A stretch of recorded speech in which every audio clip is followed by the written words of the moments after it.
Hey guys, welcome back to In the Kitchen with the Plant Based Nutritionista. So, I thought I would show you how to make an eggplant no Parmesan recipe with one slide. So, let's try this out. Okay, the thing I really want to highlight today, you already know how to roast eggplant, we've done it a couple of weeks now, is how to make tomato sauce from scratch. Now, there's a couple different ways to make it, but if you are short on time and you don't feel like going through the longer process, what you can do is simply add about a half a cup of water, not much more than that, in a saucepan like I show here, and essentially put a lid on it.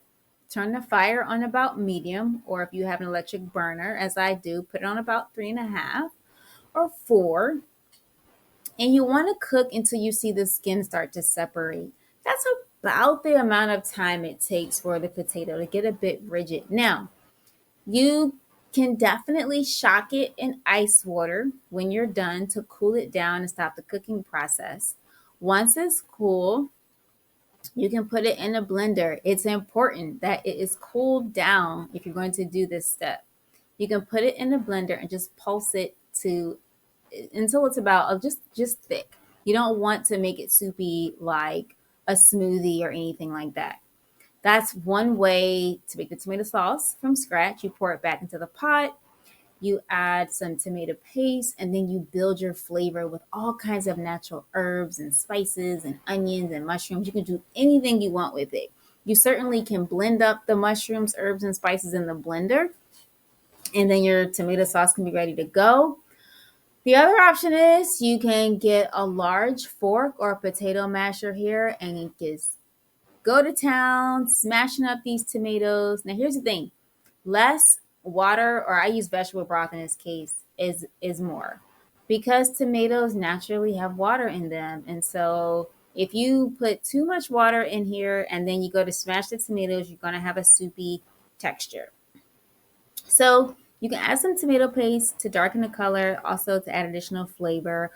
Tonight, I chose to season my tomato sauce with ginger powder, sumac powder, and Italian seasoning.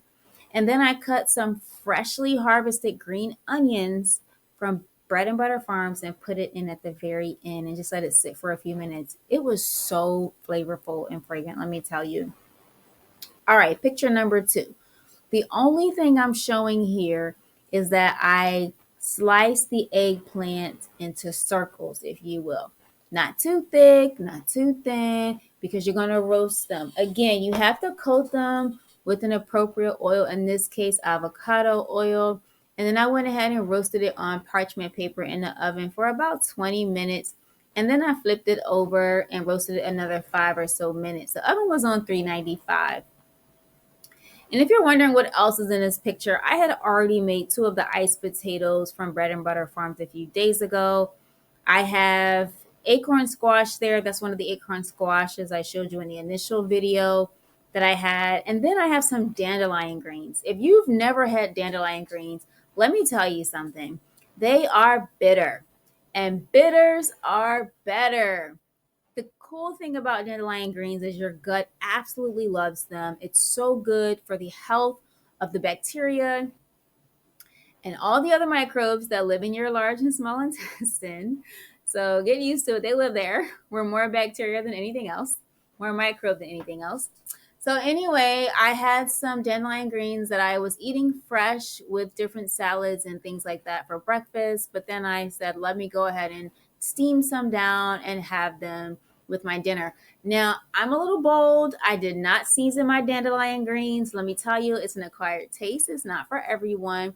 So if you desire, you can definitely doctor it up with a little vegetable broth and add some of your favorite seasonings like curry powders, paprikas, black pepper, ginger, cumin, lots of different herbs and spices to just tone down the bitterness. You can either even squeeze a little lime or lemon juice over top just to tone it down, but that's going to totally be up to you.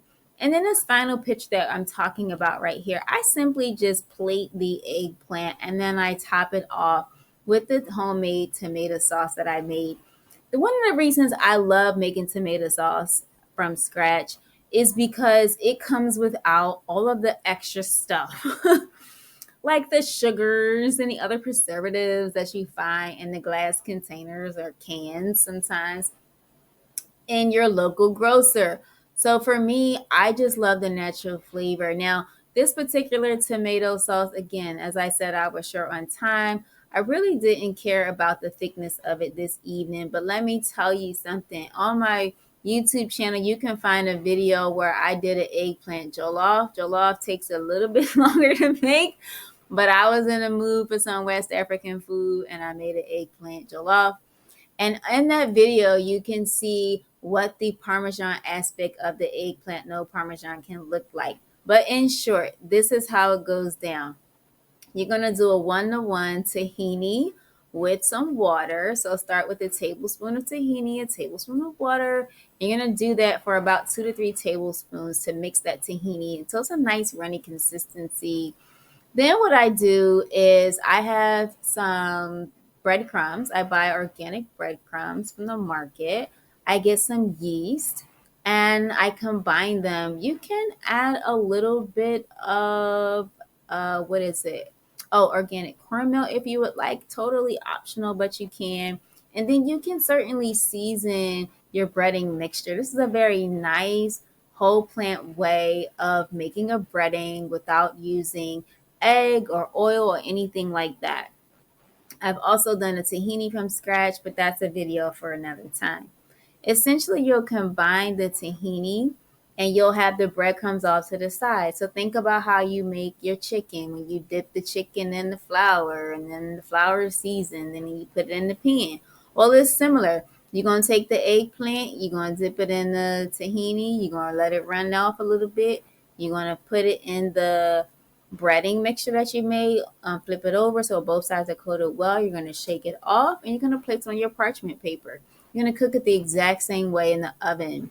When it's done, you're going to remove it and all you're going to do is top it with your tomato sauce. And that gives you a nice crunch and just a little bit of added nutritional density and value by using the tahini, which is essentially blended up sesame seeds, and I believe chickpeas together. It's really, really good. Oh, I'm getting into humming. Sorry. Just blend it up. Sesame seeds. I have so many recipes in my head. You have no idea. Anyway, I'm trying to keep it all straight for you and get this video out to you tonight. Listen, Ebenezer CSA, I hope you are having a great time exploring foods you may have not tried before or frequently consumed. And I hope that you are enjoying the fact that it's locally grown, certified organic, nutritionally dense from bread and butter farms. We really do appreciate our farmers. Well, listen, we're going live in week 5. If you haven't already, go ahead and register. I look forward to seeing you on Thursday. And we do have a special guest. So join us Thursday to find out who it is. I hope this recipe was helpful to you and we will see you soon. Take care.